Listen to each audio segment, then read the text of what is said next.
Bien-aimés dans le Seigneur, nous vous saluons au nom de notre Seigneur Jésus-Christ. Nous sommes le dimanche 19 avril 2020 et nous nous retrouvons pour notre prédication dominicale que nous allons tirer dans l'évangile de Jésus-Christ selon Matthieu au chapitre 28, versets 16 à 20. Matthieu chapitre 28, versets 16 à 20. Nous allons lire cette parole et le Seigneur va certainement parler à chacun de nous à travers celle-ci. Matthieu 28, 16 à 20. Les 11 disciples allèrent en Galilée sur la montagne que Jésus leur avait désignée. Quand ils le virent, ils se prosternèrent devant lui, mais quelques-uns eurent des doutes. Jésus s'étant approché, leur parla ainsi. « Tout pouvoir m'a été donné dans le ciel et sur la terre. Allez, faites de toutes les nations des disciples, les baptisant au nom du Père, du Fils et du Saint-Esprit, et enseignez-leur à observer ce que je vous ai prescrit. Et voici, je suis avec vous tous les jours jusqu'à la fin du monde. » Éternel Père de gloire, nous te disons merci pour cette parole. Nous voulons, Seigneur de gloire, en ce moment, te recommander ce temps, ce moment, te recommander cette parole, te recommander, Seigneur de gloire, tes enfants, tous ceux qui suivent et suivront, Seigneur de gloire, cet enseignement de dimanche. Nous te prions, Seigneur de gloire, de faire en sorte que cette parole puisse véritablement, Seigneur de gloire, trouver écho dans nos vies et que nous puissions la mettre en pratique, car c'est ce que toi tu veux. Bénis ta parole éternelle et bénis-nous qui allons, Seigneur, la transmettre et l'écouter. Au nom de Jésus, nous avons ainsi prié. Amen. Écoutez l'appel du berger, il sait ses brebis en danger, il les appelle avec amour, espérant toujours le retour. Cherchons-les, savons-nous le prix d'une âme? Cherchons-les, le bon berger les réclame. Mourant de froid et de faim, les brebis appellent en vain. Jésus nous veut pour les sauver. Qui va l'aider à les trouver? Cherchons-les, savons-nous le prix d'une âme? Cherchons-les, le bon berger les réclame. Ne peut-il pas compter sur nous? Ne voulons-nous pas aller tous dire à tous ceux qui sont perdus que nous les voulons pour Jésus? Cherchons-les, savons-nous le prix d'une âme? Cherchons-les, le bon berger les réclame. Bien-aimés, le berger réclame les brebis. Ce matin, le thème que nous allons partager, après la Pâque, c'est la mission. Après la Pâque, c'est la mission. Bien-aimé, Christ est ressuscité, alléluia. Cependant, bien-aimé, ce n'est pas la fin, mais le début. La mort et la résurrection de Christ, c'est le début d'une nouvelle ère. La croix a inauguré une nouvelle ère, la nouvelle alliance. Et c'est le début de la mission du corps du Christ. Le Christ a signé l'ordonnance, abrogeant toutes les dispositions antérieures à son acte, à cette ordonnance. La Bible nous dit dans Colossiens chapitre 2, verset 14, Il a effacé l'acte dont les ordonnances nous condamnaient et qui subsistait contre nous, et il l'a détruit en le clouant à la croix. Il y avait une autre ordonnance dont les actes condamnaient l'humanité. Et Jésus-Christ a déchiré, il a effacé par une autre ordonnance, il a dit tout est accompli. Et bien aimé, cela veut dire que maintenant nous avons commencé à partir de Pâques une nouvelle ère, l'ère du règne du Christ, mais il y a un travail que l'Église doit accomplir. Comme promis, Christ s'est rendu en Galilée. Souvenez-vous que dans Matthieu chapitre 28, verset 10, nous l'avons lu le dimanche passé, Christ dit, ne craignez pas, il dit aux femmes qui étaient venues à la tombe, ne craignez pas, allez dire à mes frères de se rendre en Galilée, c'est là qu'ils me verront. Matthieu chapitre 28, verset 10. Et donc, c'est là en Galilée que Christ va passer le relais. Il va dire, voilà, moi j'ai fait ma part, j'ai fait ce que je devais faire, j'ai fait le plus gros, maintenant je vous passe le relais. Il passe le relais aux disciples, à ses disciples. Et notre raison d'exister, une fois que nous avons le Seigneur, notre raison d'exister, une fois que nous avons été libérés, c'est d'accomplir la merveilleuse tâche de la mission. Travailler, aller jusqu'aux extrémités de la terre. C'est une tâche périlleuse, c'est une tâche sérieuse et immense, mais une tâche ô combien merveilleuse. Être comme un petit Jésus pour les générations à venir. Faire le travail de Christ ici et maintenant jusqu'à la fin du monde. Et nous voulons voir le discours du Seigneur que nous avons lu. Ce discours du Seigneur à ses disciples, nous allons voir trois grandes parties. La première grande partie, c'est la présentation. La présentation de celui qui mandate. Dieu, Jésus vient donner un mandat et il commence par se présenter. Vous savez, un ordre a de l'importance selon celui qui l'a donné. Un ordre d'un chef de quartier est différent d'un ordre d'un président de la République. Et il fallait que Christ se présente d'abord. Ils ont connu Christ l'enseignant, Christ qui ressuscitait. Mais ils ont connu Christ qui avait faim. Ils ont connu Christ qui dormait. Ils ont connu un Christ qui a été arrêté, qui a été maltraité, qui a été crucifié. Mais maintenant, Christ vient se présenter dans sa nouvelle robe. Christ ressuscité vient, il dit, tout pouvoir m'a été donné sur la terre comme au ciel. Tous les pouvoirs. Jésus-Christ vient leur dire que maintenant, après la mort et ma résurrection, j'ai tous les pouvoirs. Donc l'ordre que je vous donne, c'est l'ordre qui vient de celui qui a tous les pouvoirs. Et pas seulement sur la terre, mais dans les cieux. Nous avons des hommes qui ont des pouvoirs. Aujourd'hui, plusieurs pays ont fermé leurs frontières. Mais aucun pays ne peut défendre un oiseau de venir d'un pays, de circuler. Les oiseaux, ils sont dans le ciel. Déjà là, ils sont dans le ciel. Et donc, ils peuvent circuler sans que ceux qui ont donné le pouvoir sur la terre puissent donner les ordres. Bien-aimés, il y a, excusez-moi de le dire, il y a aussi les sorciers. On a fermé les frontières, mais ceux qui ont le pouvoir d'aller d'un coin à l'autre spirituellement, ils ne sont pas concernés. Voilà pourquoi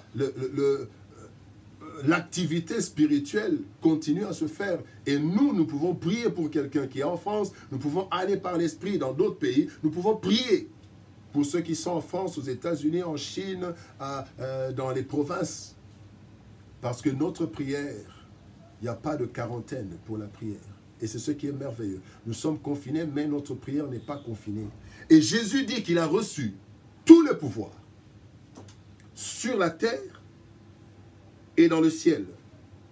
Et Philippiens continue à préciser, Philippiens chapitre 2, versets 9 à 10, la Bible va même loin. Il dit que Dieu l'a souverainement élevé. Quand le Christ s'est soumis il a été obéissant jusqu'à la croix, jusqu'à la mort de la croix. La Bible dit, c'est pourquoi Dieu l'a souverainement élevé et lui a donné le nom qui est au-dessus de tout nom, afin qu'au nom de Jésus, tout genou fléchisse où? Dans les cieux, sur la terre et sous la terre. Quel pouvoir! Aucun homme ne peut avoir ce pouvoir à part mon Dieu, mon Seigneur Jésus-Christ. Et donc, Jésus vient et leur dit, maintenant, avant de dire ce qu'il allait leur dire comme mission, il se présente. Je ne suis plus ce Jésus qu'on avait arrêté, qu'on a maltraité. Je ne suis plus ce Christ qui pouvait avoir faim. Je ne suis plus ce Christ qui était né à une date et qui grandissait, qui était un enfant. Maintenant, j'ai tous les pouvoirs. Christ présente son nouveau statut qui lui permet de donner un mandat universel sur toute la terre. Jésus leur dit, quand ils se rencontrent à Galilée, il leur dit, la paix soit sur vous. Comme le Père m'a envoyé, moi aussi je vous envoie. Donc nous sommes envoyés par celui qui a été envoyé par le Père. Donc nous avons reçu la délégation du pouvoir par celui qui a tout pouvoir. Ça, c'est la première grande partie. La deuxième partie, maintenant, quand Christ se présente, et là déjà, quand il se présente, on sait que ceux qui vont venir, tous les autres qui vont venir, doivent être exécutés. La deuxième grande partie, c'est la présentation ou l'exposé du mandat. Le travail que Christ nous demande. Faites des disciples partout. Bien-aimés, ici, j'aimerais relever un fait qui est quand même, qui trouble l'Église. Aujourd'hui, est-ce que nous avons des disciples dans nos églises, dans les églises que nous dirigeons? Ou bien nous avons des fanatiques? La plupart des églises sont maintenant remplies d'hommes et de femmes qui ne sont pas disciples de Christ, mais disciples des pasteurs, disciples des prêtres. Non. Le Christ dit, faites de toutes les nations des disciples ses disciples. Ne faisons pas de ceux qui sont des non-croyants, n'en faisons pas des membres simples d'église. N'en faisons pas des suiveurs, des acclameurs. Faisons de ces personnes des disciples. Et c'est ce qui fait le problème. Le problème que nous avons, c'est cela. Parce qu'aujourd'hui, nous avons dans les églises, nous avons plus des acclameurs, nous avons plus des consommateurs qui viennent le dimanche, qui reçoivent les enseignements et qui ne font rien de ces enseignements. Nous avons des membres d'église qui sont aussi membres de sciences occultes, des confréries. Nous avons des chrétiens qui sont sorciers. Nous avons des chrétiens et des chrétiennes qui sont dans la sorcellerie, dans la fornication, dans la prostitution, dans la corruption, les corrompus et les corrupteurs chrétiens. C'est parce que ce sont des membres d'église, mais ce ne sont pas des disciples. Bien-aimés, nous avons un grand travail. En principe, l'église ne devrait être composée que des disciples, des personnes attachées au Seigneur. Et en ce moment où les églises, dans plusieurs pays, les cultes ne fonctionnent plus, nous n'avons plus de cultes, ne se tiennent plus, plusieurs sont dans des maisons, assis, télévision, racontars, Facebook et tout, sans prière, parce que ce ne sont pas des disciples. Et c'est là le danger de l'église. Nous avons des membres qui ne sont pas des disciples. Mais le Seigneur Jésus-Christ dit, faites des disciples. Faites de toutes les nations des disciples.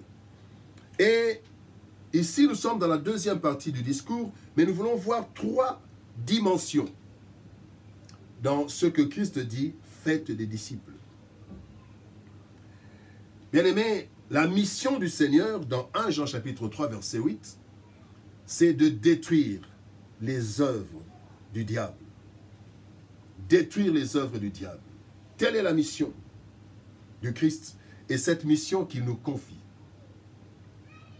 Et donc, bien-aimés, il y a 3 dimensions. La première dimension, c'est la participation aux souffrances du Christ. Celui qui est en train de faire des disciples doit participer aussi aux souffrances du Christ. Bien-aimés, la vie chrétienne, Le travail du Seigneur, ce n'est pas la facilité. Il y a une partie de souffrance. La Bible dit dans 1 Pierre chapitre 4, versets 12 à 13, « Bien-aimés, ne soyez pas surpris comme une chose étrange qui vous arrive de la fournaise qui est au milieu de vous pour vous éprouver. Réjouissez-vous au contraire de la part que vous avez aux souffrances de Christ. » Aujourd'hui, le chrétien ne veut plus souffrir. Le chrétien veut la facilité. Mais la Bible, le Seigneur ne nous a pas promis la facilité. Christ dit dans Jean chapitre 13, verset 33, Christ dit, « Vous aurez des tribulations, mais j'ai vaincu le monde. »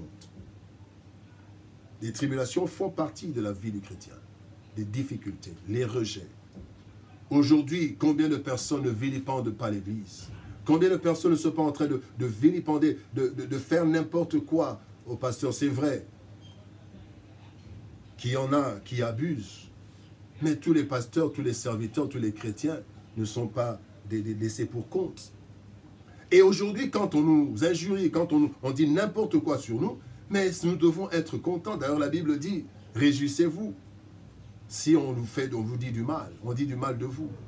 Si on ne dit que du bien de vous, attention. Réjouissez-vous, dit Christ.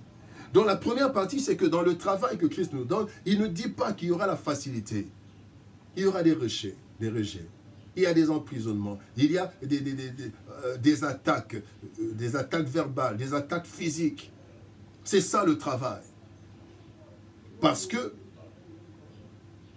développer le royaume des ténèbres, ce n'est pas une chose facile.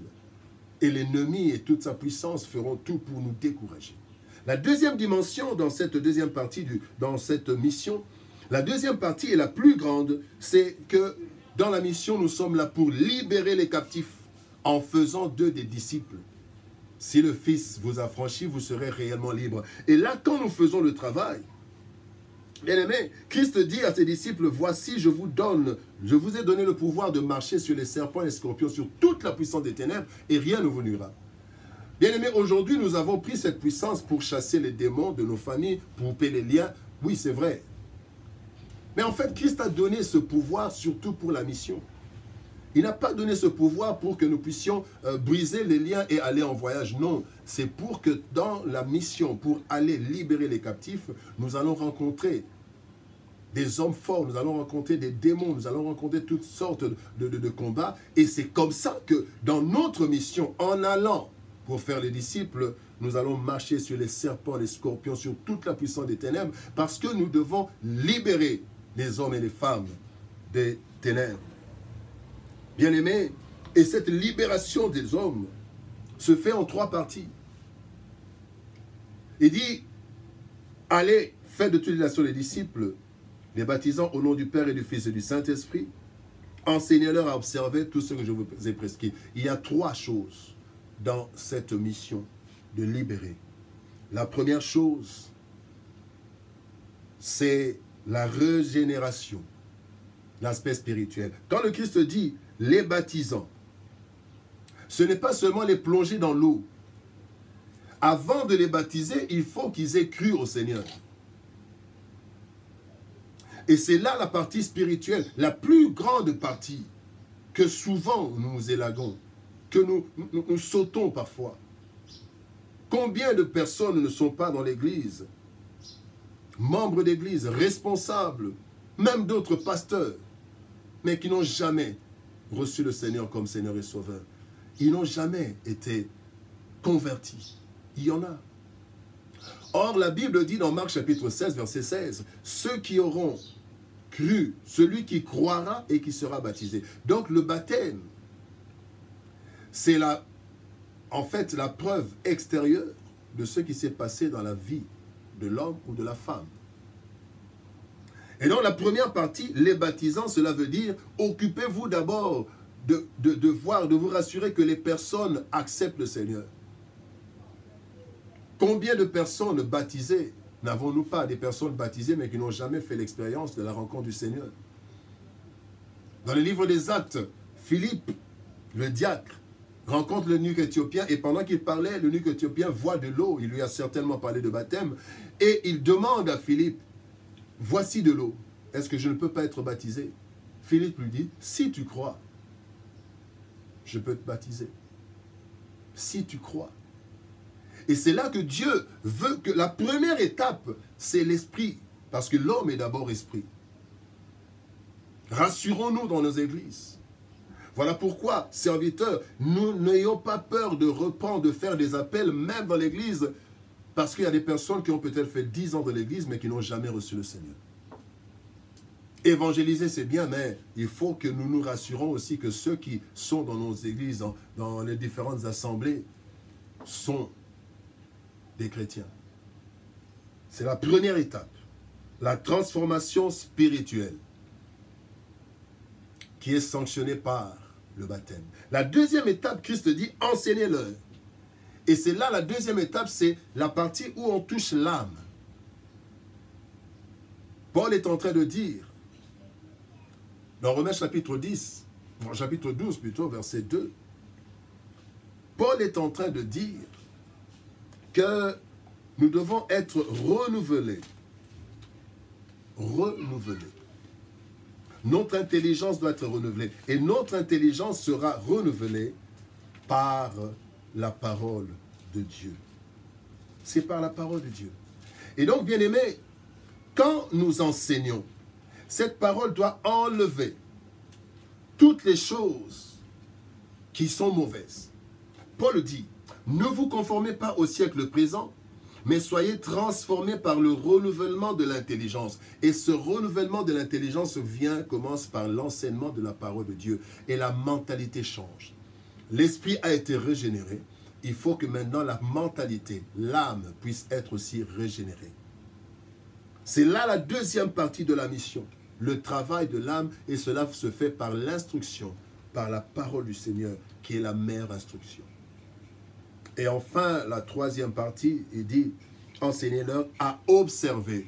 C'est là où, bien aimé, la difficulté se retrouve. Plusieurs chrétiens ont plusieurs enseignements, des enseignements costauds, des personnes qui connaissent les richesses de la Bible, mais au niveau de l'observation. Christ dit, enseignez-leur à observer. Ils ont l'enseignement, mais la troisième partie, c'est maintenant la vie physique, la vie pratique. Il faut observer. Et c'est là où on est étonné de voir des chrétiens occultistes, des chrétiens qui se retrouvent toujours dans des endroits obscurs, des chrétiens qui pratiquent le péché aussi bien qu'ils parlent en langue. Ce n'est pas normal.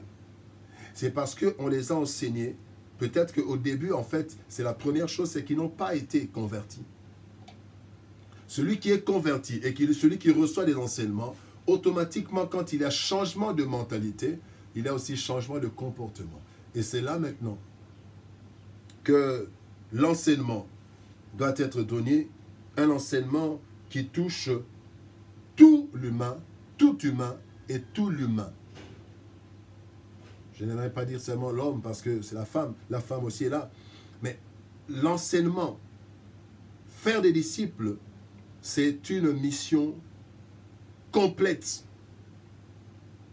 En termes un peu scientifiques, il y en a qui disent, en termes scientifiques, un enseignement, une mission holistique. Mais en fait, cela veut dire toucher tous les hommes, mais toucher aussi tous les humains, tous les êtres humains, mais toucher aussi tout l'humain. Toutes les trois parties, âme, esprit, âme et corps. Et cela peut faire que nous ayons même des changements dans nos pays où nous avons des chrétiens qui sont responsables d'institutions, chrétiens qui sont responsables de sociétés, chrétiens qui sont bien placés. Mais, bien aimés, ces chrétiens bien placés n'observent pas la parole de Dieu. Et même le peuple n'observe pas la parole de Dieu et ne bénit pas son pays.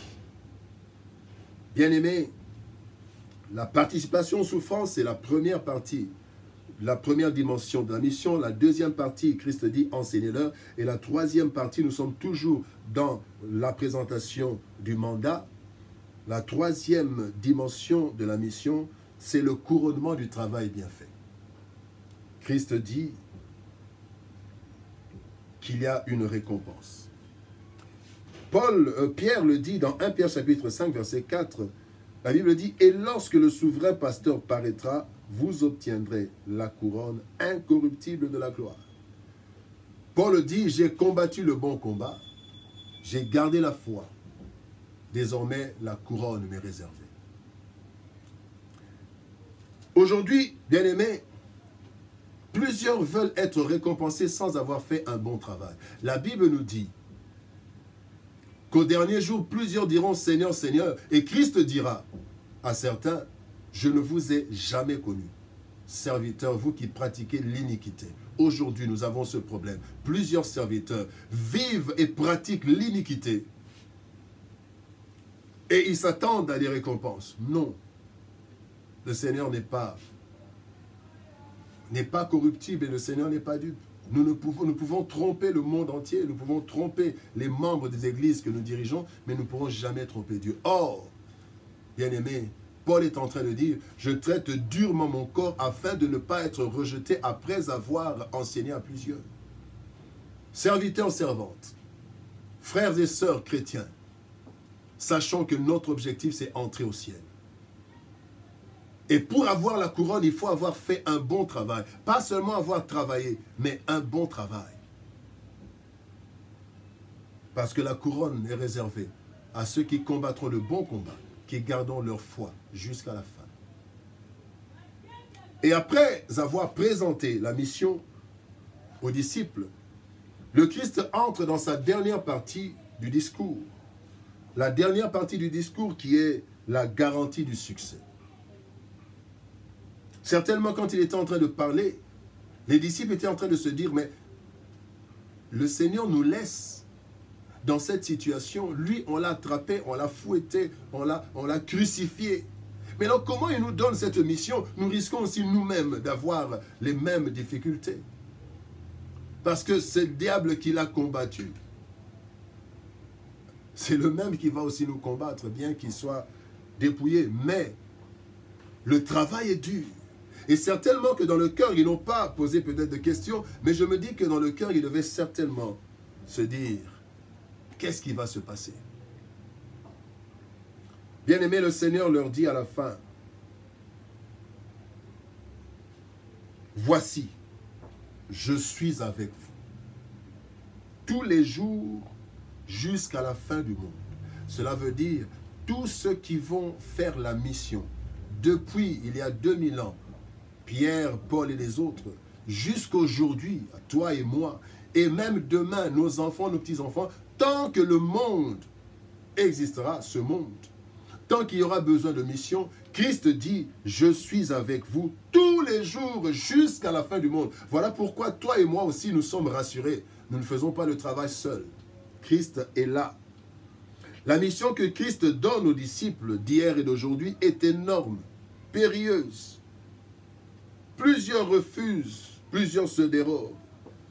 C'est une mission vouée à l'échec si nous la faisons avec nos propres forces. Voilà pourquoi il y a certains qui recourent aux forces des ténèbres pour soi-disant faire le travail du Seigneur. Aujourd'hui, nous avons des miracles qui viennent de l'autre côté, mais dans l'Église. On vend des fétiches, on vend des gris-gris pour faire tomber les gens. On vend des fétiches pour voir. Bien aimé, les gens peuvent tomber par la puissance du Saint-Esprit, je le crois. Mais il y en a qui cherchent dans le monde des ténèbres. Pourquoi chercher dans ce monde alors que Jésus dit, moi à qui tout pouvoir a été donné, dans les cieux et sur la terre, je serai avec vous jusqu'à la fin des temps. Bien aimé,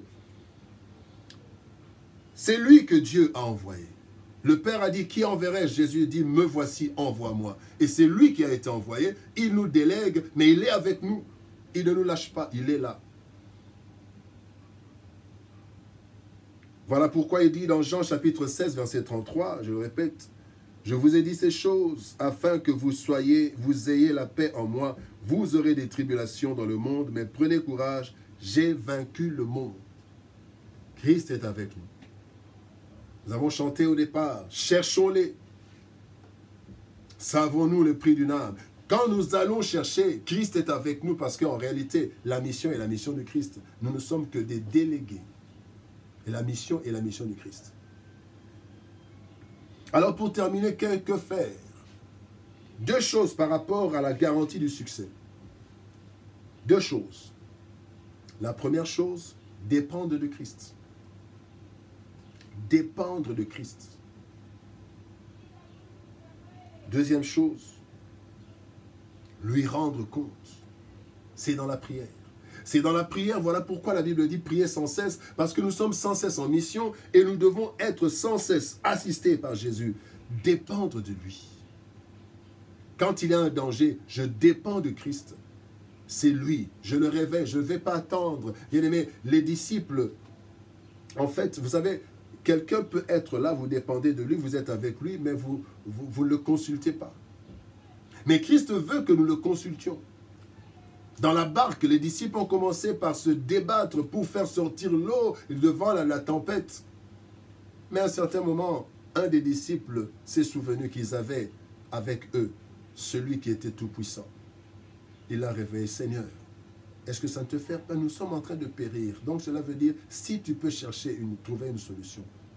Ils se sont rendus compte qu'en fait, ils auraient dû le réveiller dès le départ. Et c'est comme ça que nous devons dépendre de Jésus en toutes circonstances et lui rendre compte. Lui rendre compte. Bien-aimé dans le Seigneur, après la Pâque, c'est la mission. Faire de toutes les nations des disciples de Christ. Pas nos disciples. Pas nos acclameurs.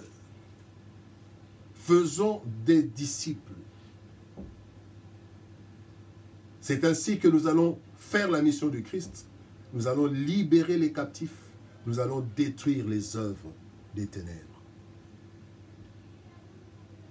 Que Dieu vous bénisse et que chacun de nous s'engage à cette mission.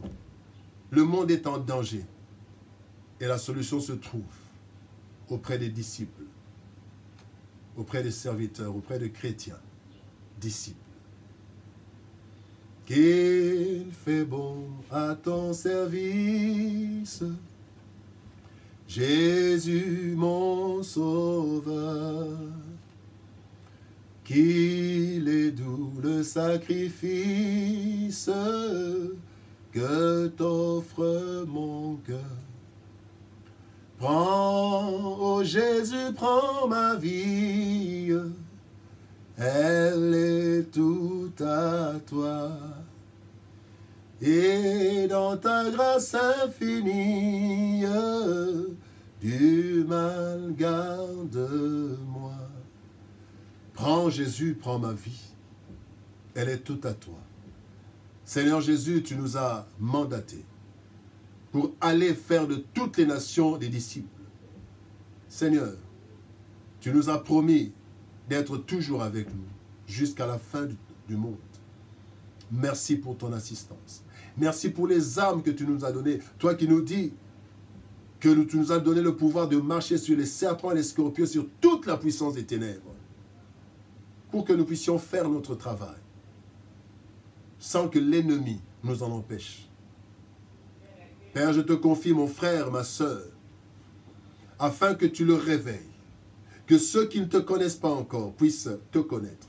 Seigneur, aide-nous, nous qui avons la charge de conduire ton peuple, de nous rassurer que les membres des églises ne sont pas des simples membres, mais ce sont des disciples. Et fais de nous, nous qui allons évangéliser, que nous puissions baptiser, parce que des personnes ont reçu le Seigneur, t'ont reçu.